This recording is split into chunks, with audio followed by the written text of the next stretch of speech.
American airlines flight 11 जो कि Boston के लोगान अंतर्राष्ट्रीय एयरपोर्ट अमेरिकन एयरलाइंस फ्लाइट 93 में बैठी आम जनता में फाइट बैक शुरू कंट्रोल छीन लेते हैं। केवल सिर्फ 17 मिनट बाद पहले क्रैश के हाईजैकर्स एक बार फिर एक पैट्रियट एक्ट पास किए गया जल्दी में यूएस कांग्रेस में। दोस्तों 11 सितंबर 2001 की एक ऐसी तारीख जिसने पूरी दुनिया को हिला के रख दिया। ये काम सुबह थी, लेकिन किसी को क्या ही पता कि कुछ ही पलों में आसमान से आग बरसेगी और इंसानी चीख उठेगी। Good evening.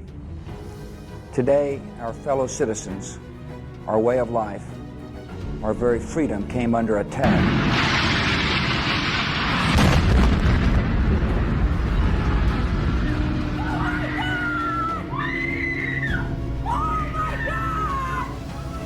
Oh my God. That looks like a second plane. यह हमला अलकायदा नामक एक इस्लामिक एक्सट्रीमिस्ट संगठन द्वारा किया गया था, जिसके नेता ओसामा बिन लादेन थे। इस हमले में 4 यात्री विमानों को अगवा किया गया और उन्हें अमेरिका के महत्वपूर्ण लक्ष्यों से टकराया गया। अमेरिकन एयरलाइंस फ्लाइट 11 जो कि बोस्टन के लोगान अंतर्राष्ट्रीय एयरपोर्ट से लॉस एंजलिस के लिए उड़ान भरी। इस विमान में कुल 92 यात्री सवार थे, जिनमें 81 पैसेंजर्स और 11 क्रू मेंबर्स थे। फ्लाइट टेक ऑफ होने के करीब 15 मिनट बाद पता चलता है कि इन 81 पैसेंजर्स में से 5 हाईजैकर्स भी शामिल हैं।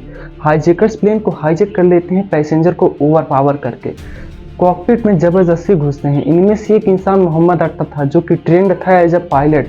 मोहम्मद अट्टा 9/11 आतंकी हमले के मुख्य साजिशकर्ताओं में से एक था। यह पायलट और को पायलट से प्लेन का कंट्रोल छीनता है और इसे वर्ल्ड ट्रेड सेंटर की तरफ उड़ाता है। यह बिल्डिंग उस समय दुनिया के सबसे प्रतिष्ठित इमारतों में से एक था। यह न्यूयॉर्क का शान था। यह प्लेन वर्ल्ड ट्रेड सेंटर के नॉर्थ टावर में ले जाकर क्रैश कर दिया जाता है हाईजैकर्स के द्वारा। It's 8:52 here in New York. I'm Bryant Gumbel. We understand that there has been a plane crash on the southern tip of Manhattan. यह क्रैश यूएसए के 8:46 AM पर होता है। उस टाइम पर जो यूएसए प्रेसिडेंट हुआ करते थे जॉर्ज डब्ल्यू बुश थे, वो इस समय फ्लोरिडा के एक स्कूल को घूमने के लिए जा रहे थे। रास्ते में ही थे वो और उनके व्हाइट हाउस के जो चीफ ऑफ स्टाफ हैं। उन तक जब यह खबर पहुंचती है तो वो बुश को बताते हैं, लेकिन बुश को यकीन ही नहीं होता। वह कहते हैं अनबिलीवेबल, ऐसा कोई कर भी सकता है।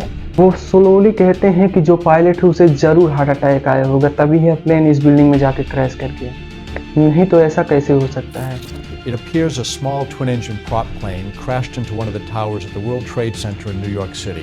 Our collective response was, oh, what a horrible accident. The pilot must have had a heart attack or something. इसके केवल 17 मिनट बाद फ्लाइट 175 को भी हाईजैक किया जा चुका है 5 हाईजैकर्स के द्वारा।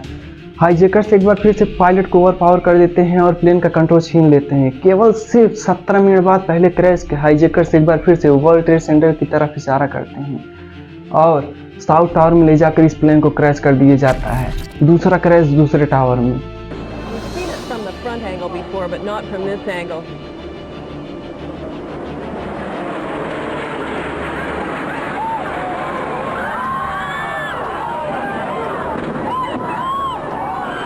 उस समय जो यूएसए प्रेसिडेंट जॉर्ज बुश थे वो स्कूल को पहुंच चुके होते हैं और एक क्लासरूम के अंदर सेकंड क्लास के बच्चों के साथ बैठे हुए होते हैं। वह एक रीडिंग एक्सरसाइज कर रहे होते हैं जिसका नाम होता है दी पेट गॉड। उनके जो chief of staff Andrew card हैं क्लासरूम के अंदर बीच में घुसते हैं और बुश के कान में कहते हैं कि अमेरिका इज अंडर अटैक। लेकिन बुश क्लासरूम के अंदर बैठे ही रहते हैं। वो अपने रीडिंग एक्सरसाइज को कंटिन्यू रखते हैं और यह रीडिंग एक्सरसाइज अगले 7 मिनट तक चलता ही रहता है। वह बच्चों के साथ बातचीत करते हैं, बच्चों के साथ और टीचर के साथ फोटोज खिंचवाते हैं, बच्चों को कम्प्लीमेंट करते हैं। दोस्तों ये 7 मिनट बहुत ही क्रिटिकल हैं, क्योंकि इन्हीं 7 मिनटों में दुनिया भर में खबर फैल चुकी थी कि वर्ल्ड ट्रेड सेंटर में 2 प्लेन क्रैश हो चुके हैं। बाद में लोग इसी चीज़ को लेकर बुश को क्रिटिसाइज करते हैं कि क्यों उन्होंने तुरंत एक्शन नहीं लिया, कि जब उन्हें पता था कि 2 प्लेन हाईजैक हो चुके हैं, अमेरिका पर हमला हो रहा है, क्रैशेज हो चुके हैं, फिर भी वो इतने मिनटों तक क्लासरूम में ही बैठे रहे। इस चीज को इग्नोर किया गया है। दूसरे क्रैश के कुछ ही मिनटों बाद खबर आती है कि 2 प्लेन और हाईजैक हो चुके हैं। एक है अमेरिकन एयरलाइंस फ्लाइट 77। यह वाशिंगटन एयरपोर्ट से टेक ऑफ करी थी और लॉस एंजलिस जा रही थी। इस प्लेन में भी 5 हाईजैकर्स मौजूद होते हैं। और दूसरी फ्लाइट है अमेरिकन एयरलाइंस फ्लाइट 93। यह न्यू जर्सी से कैलिफोर्निया जा रही थी। इस प्लेन में भी 4 हाईजैकर्स मौजूद होते हैं अपेरेंटली। इन दोनों फ्लाइट को टर्न कर दिया जाता है, रीरूट कर दिया जाता है वाशिंगटन डीसी की तरफ। वाशिंगटन डीसी से कुछ ही दूर बाहर मौजूद यूनाइटेड स्टेट के डिपार्टमेंट ऑफ डिफेंस की हेडक्वार्टर की बिल्डिंग है, जिसे नाम दिया जाता है दी पेंटेगन बिल्डिंग। पेंटेगन भी अपने आप में बहुत बड़ी आइकॉनिक बिल्डिंग है। फ्लाइट 77 को हाईजैकर्स इसके तरफ मोड़ देते हैं और क्रैश कर देते हैं पेंटेगन की बिल्डिंग में। Oh my goodness. We're looking at a live picture from Washington, and there is smoke pouring out of the Pentagon. It would appear that there has been, my goodness, we're looking at a live picture from Washington, and there is smoke pouring out of the Pentagon. इस point of time तक तीसरे crash के बाद USA के सभी airport को shut down किया जा चुका है। जो भी हवाई जहाज हवा में मौजूद हैं, उन सभी को ऑर्डर दिया जा चुका है कि वो लैंड कर दे अपने नियरेस्ट मौजूद एयरपोर्ट पर। 9:37 AM पर तीसरा क्रैश होता है पेंटेगन की बिल्डिंग, जिसकी वजह से पेंटेगन बिल्डिंग का काफी हद तक का हिस्सा डिस्ट्रॉयड हो गया। 9:59 AM पर साउथ टावर में जो प्लेन क्रैश हुआ था, उसकी वजह से भयंकर आग लग गई पूरी बिल्डिंग में। इस आग और क्रैश की वजह से बिल्डिंग का जो स्ट्रक्चर था वो कमज़ोर हो गया और इसी समय में पूरी बिल्डिंग कोलैप्स कर गई। साउथ टावर नीचे गिर गया। Officers, FBI agents, and you can see the two towers. A huge explosion now, raining debris on all of us. We better get out of the way.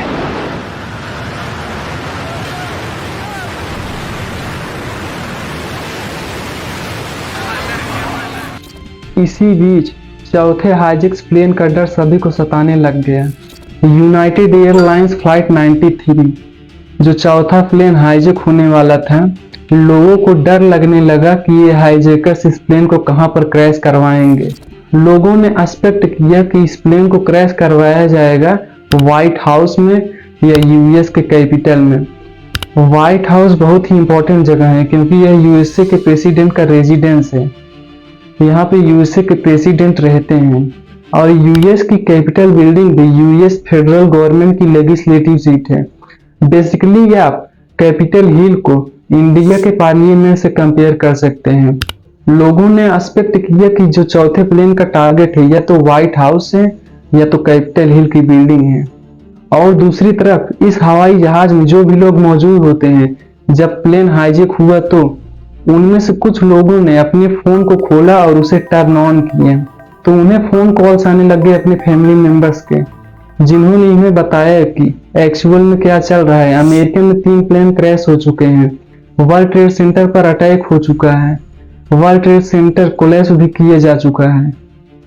जल्द ही इस plane में बैठे passengers ने भी यह रियलाइज कर लिया कि एक्चुअल में यहाँ पर हो क्या रहा है। इनका प्लेन भी हाईजैक हो चुका है और बाकी हाईजैकर्स के द्वारा जो भी प्लेन क्रैश कराए गए हैं, ठीक उसी प्रकार इनका भी प्लेन क्रैश करवाया जा सकता है। इनके पास ज़्यादा कुछ ऑप्शन नहीं थे, या तो ये बैठे बैठे हाईजैकर्स को देखते रह जाते कि ये हाईजैकर्स इस प्लेन को कैसे क्रैश करवाएंगे, या फिर ये हिम्मत दिखाते उन हाईजैकर्स के खिलाफ लड़ने का। दोस्तों, इन्होंने हिम्मत दिखाई इन हाईजैकर्स के खिलाफ लड़ने का। अमेरिकन एयरलाइंस फ्लाइट 93 में बैठी आम जनता ने फाइट बैक शुरू कर दिया हाईजैकर्स के खिलाफ। प्लेन में अफरा तफरी मच गई। अब आगे की कहानी इतनी क्लियर नहीं है दोस्तों कि एक्चुअल में वहां पर हुआ क्या था। ऑडियो रिकॉर्डिंग जरूर मौजूद है उस वक्त की प्लेन की, आप उसे आज भी सुन सकते हैं, लेकिन एग्जैक्टली हम ये नहीं जानते कि एक्चुअल में जो पैसेंजर्स फाइट बैक कर रहे थे वो कॉकपिट तक पहुंच पाए कि नहीं पहुंच पाए, हाईजैकर्स को ओवर पावर कर पाए कि नहीं कर पाए, ये हम नहीं जानते। लेकिन हम इतना जरूर जानते हैं कि पैसेंजर्स ने लड़ने की कोशिश की और ये प्लेन इवेंचुअली में क्रैश लैंड हो गए खाली खेत में। तो एक चीज तो पक्की है, पैसेंजर्स की बहादुरी की वजह से बहुत सी लोगों की जानें बच गई। 10:28 AM पर वर्ल्ड ट्रेड सेंटर का नॉर्थ टावर भी कोलैप्स कर जाता है।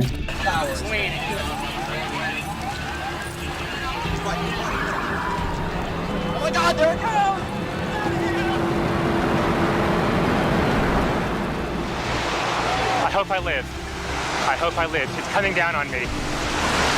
And there, as you can see, perhaps the second tower, the front tower, the top portion of which is collapsing. Good Lord. जब तक यह खौफनाक सुबह दोपहर में बदलता है, अमेरिका के लिए पता चलता है कि 3000 लोग अलग अलग इंसिडेंट में मारे गए हैं टोटल, और 6000 से ज्यादा लोग इंजर्ड हुए हैं। कई पेंटागन में मारे गए तो कई वर्ल्ड ट्रेड सेंटर में, तो कई लोग जो उस प्लेन में मौजूद थे। इस हमले में एक्सपेक्ट किया जाता है कि इस हमले में ओसामा बिन लादेन और टेररिस्ट ग्रुप अल-कायदा रिस्पॉन्सिबल है, लेकिन इस 9/11 अटैक के कुछ दिनों बाद ओसामा बिन लादेन एक स्टेटमेंट देता है कि इस हमले में मैं रिस्पॉन्सिबल नहीं हूँ। लेकिन 29 अक्टूबर 2004 को ओसामा बिन लादेन एक वीडियो के जरिए बताता है कि इस हमले में मैं रिस्पॉन्सिबल था। यह इस वीडियो में अमेरिका के राष्ट्रपति जॉर्ज बुश की आलोचना की थी, और यह वीडियो अमेरिका के राष्ट्रपति चुनाव से कुछ दिन पहले जारी किया गया था। ओसामा अपनी तरफ से जस्टिफिकेशन देता है कि इन हमलों को कराने के पीछे अल-कायदा के कई मोटिवेशन थे।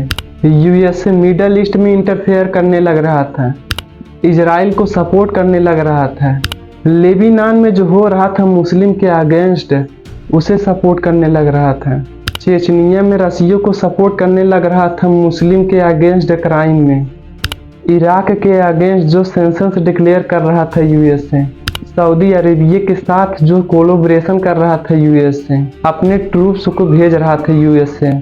इसलिए अमेरिका पर हमला किया हमने। बेसिकली हम उन्हें सबक सिखाना चाहते थे इन चीज़ों की वजह से कि कैसे मुस्लिम के ऊपर अत्याचार हो रहा है। इस पॉइंट को याद रखना है क्योंकि आगे की कहानी में बड़ा ही इम्पोर्टेंट लेसन है इस चीज़ को लेकर। 9/11 कमीशन रिपोर्ट एक पाकिस्तानी टेररिस्ट खालिद शेख मोहम्मद को प्रिंसिपल आर्किटेक्ट बताती है इन हमलों का, और यह इंसान इन्वॉल्व था 1993 के वर्ल्ड ट्रेड सेंटर के बॉम्बिंग में भी। इसको और 4 और एक्यूज्ड लोगों को ग्वांतानामो जेल में डाला जाता है। यहाँ पर ये आज भी बंद है। दूसरी तरफ ओसामा बिन लादेन को मार दिया जाता है मई 2011 में। लेकिन सबसे ज़्यादा ज़रूरी है ये जानना कि 9/11 अटैक के बाद क्या असर पड़ा इन हमलों का। यहाँ पर मैं सिर्फ अमेरिका की आम आदमी की बात नहीं कर रहा हूँ, बल्कि मैं दुनिया भर के आम लोगों की बात कर रहा हूँ। आप सोच भी नहीं सकते कि किस किस लेवल का इम्पैक्ट पड़ा इन हमलों का। इस 9/11 अटैक के सिर्फ 6 हफ्तों बाद एक पैट्रियट एक्ट पास किया गया जल्दी में यूएस कांग्रेस में। यह कानून 9/11 आतंकवादी हमलों के बाद अमेरिका को सुरक्षित रखने और आतंकवाद के खिलाफ सख्त कदम उठाने के लिए बनाया गया था। यह कानून एजेंसियों को टेलीफोन कॉल्स, ईमेल और इंटरनेट गतिविधियों की निगरानी करने की अनुमति देता है, और साथ ही साथ जुडिशरी की पावर इन्होंने कम कर दी। यह एक्ट हर किसी को कवर करता था। लोगों ने पॉइंट आउट किया कि कैसे सरकार इस एक्ट का इस्तेमाल कर रही है। जो लोग सरकार की अपोजिशन में बोल रहे थे उनका आवाज़ बंद कराने के लिए इस एक्ट का इस्तेमाल किया गया। 9/11 के करीब 12 साल बाद एडवर्ड स्नोडेन एक भयंकर एक्सप्लोजिव करते हैं इस चीज़ को लेकर। दुनिया भर में खबर फैलती है कि किस प्रकार यूएस गवर्नमेंट सर्विलेंस करने लग रही है, स्पाई करने लग रही है, एनएसए फोन रिकॉर्ड्स को कलेक्ट करने लग रही है डेली कस्टमर्स के, बिना किसी वारंट, बिना किसी एविडेंस के, लोगों को बिना बताए किसी को भी स्पाई कर सकती थी सरकार, और करती थी। 9/11 के बाद एक और चौंका देने वाला बदलाव आया, एयरपोर्ट सिक्योरिटी नॉर्म्स। आप हैरान हो जाओगे जानकर कि 2001 से पहले की दुनिया के जो ज़्यादातर एयरपोर्ट्स होते थे उन पर ज़्यादा सिक्योरिटी चेकिंग नहीं की जाती थी, बस आईडी ही कई बार चेक करते थे। और जैसा मेटल डिटेक्टर आप शॉपिंग मॉल में घुसते समय देखते हैं, ठीक उसी प्रकार सिक्योरिटी चेकिंग हुआ करती थी एयरप्लेन में चढ़ने से पहले। ज़्यादा टाइम पहले आपको आना भी नहीं पड़ता था फ्लाइट बोर्ड करने के लिए, 15 से 30 मिनट पहले आ जाते थे तो काफ़ी होता था। लेकिन 9/11 के बाद सब कुछ बदल गया। आज के दिन full body scans, mandatory personal ID check होता है, पासपोर्ट चेक किया जाता है, बोर्डिंग पास दिया जाता है, फिर पॉकेट खाली करने को कहा जाता है, और बैग को भी जब चेक किया जाता है तो उसमें लैपटॉप और जो भी सामान है उन सभी को बाहर निकालना पड़ता है। लिक्विड कितनी कैरी करनी है एयरक्राफ्ट में ये भी रिस्ट्रिक्टेड है, और इतनी सारी अलग अलग छोटी छोटी रिस्ट्रिक्शंस है जो पहले कभी नहीं हुआ करती थी। दिसंबर 2002 के बाद एक्सप्लोजिव डिटेक्शन सिस्टम डिप्लॉय किए गए थे नेशन वाइड, और बाद में बाकी दुनिया में भी ये किया गया। और ईयरली 2003 में पायलट को हथियार दिए गए थे खुद के प्रोटेक्शन के लिए। कॉकपिट डोर को रीफोर्स किया गया था ताकि पायलट को प्रोटेक्ट किया जा सके इंट्रूजन से, स्मॉल आर्म्स फायर से एंड ग्रेनेड से भी। ओसामा ने हमला करने के पीछे एक एक्सक्यूज यूज किया था कि यूएसए बहुत इंटरफेयर कर रहा था मिडिल ईस्ट कंट्री में, लेकिन 9/11 के बाद ये चीज और भी ज्यादा देखने को मिलती है। 9/11 के बाद यूएसए अफगानिस्तान में इन्विजन करता है इन्हीं टेररिस्ट ग्रुप को सीक आउट करने के लिए, जिसकी कहानी हम आज तक होते हुए देख रहे हैं। 20 साल तक यूएसए अफगानिस्तान में रहता है। हालांकि ओसामा बिन लादेन को मार दिया जाता है, लेकिन ट्रिलियंस ऑफ डॉलर वेस्ट होते हैं यूएसए के टैक्स पेयर के। बहुत से यूएसए सोल्जर्स की जाने जाती हैं, बहुत से सिविलियंस मारे जाते हैं इन लड़ाइयों में। इसके अलावा यूएसए इराक में भी इन्वेड करता है। और आपको याद है कि ओसामा बिन लादेन ने क्या कहा था कि मुस्लिम पर अत्याचार हो रहा है, इसलिए मैं ये रिवेंज ले रहा हूँ। 9/11 के बाद से मुस्लिम के ऊपर अटैक्स और भी ज्यादा बढ़ गया। एक नई लहर देखने को मिलती है, xenophobia Muslims and south Asians के अगेंस्ट। 2001 में ही 481 हेट क्राइम्स होते हैं मुस्लिम के अगेंस्ट। इतना ही नहीं, सिखों के खिलाफ भी हेट क्राइम्स होते हैं, क्योंकि बहुत से नेशनलिस्ट लोग डिफरेंस नहीं समझ पाते सिखों की दाढ़ियों और टर्बन्स में और ओसामा बिन लादेन के दाढ़ियों और टर्बन्स में। और ऐसे ही हेट वायलेंस के शायद सबसे पहले विक्टिम थे बलबीर सिंह सोदी। 15 सितंबर को उन्होंने पैसे डोनेट किए थे 9/11 विक्टिम्स के लिए। वो अपने गैस स्टेशन के बाहर हैरिजोना में कुछ फ्लावर प्लांट्स कर रहे थे, तभी उनको मार दिया जाता है। उनका किलर फ्रैंक रॉक अरेस्ट हो गया और आज के दिन लाइफ सेंटेंस सर्व कर रहा है। इसके बाद कुछ सिख लोगों ने अपनी दाढ़ियां भी सेव कर दी और टर्बन्स भी पहनना बंद कर दिए सिक्योरिटी कंसर्न की वजह से। लेकिन ये मुस्लिम और सिख के अगेंस्ट, इनफैक्ट साउथ एशियन के अगेंस्ट इन जनरल जो भी हेट क्राइम्स थे और एब्यूजेस थे और भी बढ़ते ही चले गए। अमेरिकन्स के अंदर जो डर की भावना बढ़ी इन हमलों के बाद, बहुत से लोगों को बिना एविडेंस के उठाकर जेल में डाल दिया गया और टार्चर किया गया एक बड़े स्केल पर। ह्यूमन राइट एब्यूजेस देखने को मिले और जो जनता थी अमेरिकन्स की वो इनके फेवर में थी, उनके सपोर्ट में थी। मतलब उन्हें लगता था कि जो भी सर्विलेंस हो रहा है हमारे ऊपर, ये जो भी टॉर्चर किया जा रहा है, बेगुनाह लोग पकड़े जा रहे हैं, सब जस्टिफाइड है टेररिज्म के अगेंस्ट फाइट करने के लिए। कई क्रिटिक्स कहते हैं कि अमेरिका की जो वार ऑन टेरर थी ये बहुत ही सिनोनिमस बन गई इस टॉर्चर से। इसकी वजह से बेसिकली हुआ क्या कि और भी ज़्यादा लोग टेररिज्म का रास्ता अपनाने लगे, गुस्से में या रिवेंज के फॉर्म में। तो इस कहानी में दोस्तों मुझे एक सिंपल सा लेसन दिखता है, extremism breeds extremism, an eye for an eye makes the whole world blind. Osama ने कहा था कि मैं रिवेंज ले रहा हूँ जो यूएसए ने किया था उसकी, वहाँ पर कुछ बेगुनाह लोगों को मारकर। अब ओसामा ने कर दिया तो यूएसए अब कहता है कि मैं रिवेंज ले रहा हूँ जो ओसामा ने किया था उसके बदले। वहाँ अफगानिस्तान में इन्वेड करके या इराक में इन्वेड करके वहाँ पर कुछ बेगुनाह लोग मारे जाते हैं, और जो लोग मारे जाते हैं उनकी फैमिलीज़ को लगता है कि यूएसए ने हमारे साथ ऐसा किया, अब हम रिवेंज लेंगे कोई टेररिस्ट ग्रुप ज्वाइन करके। तो ये जो कहानी है एक के बदले एक चलती रहती है, इसका कोई एंड नहीं है। एक टेररिस्ट मारा जाता है तो दूसरा पैदा किया जाता है। आज के दिन आप देख सकते हैं कि ओसामा बिन लादेन को मार दिया गया, लेकिन आईएसएस नई ऑर्गेनाइजेशन उभर कर आ गई। दोस्तों ये कहानी यहीं पे ख़त्म होती है। अगर ये वीडियो आपको पसंद आई हो तो लाइक सब्सक्राइब ज़रूर करें।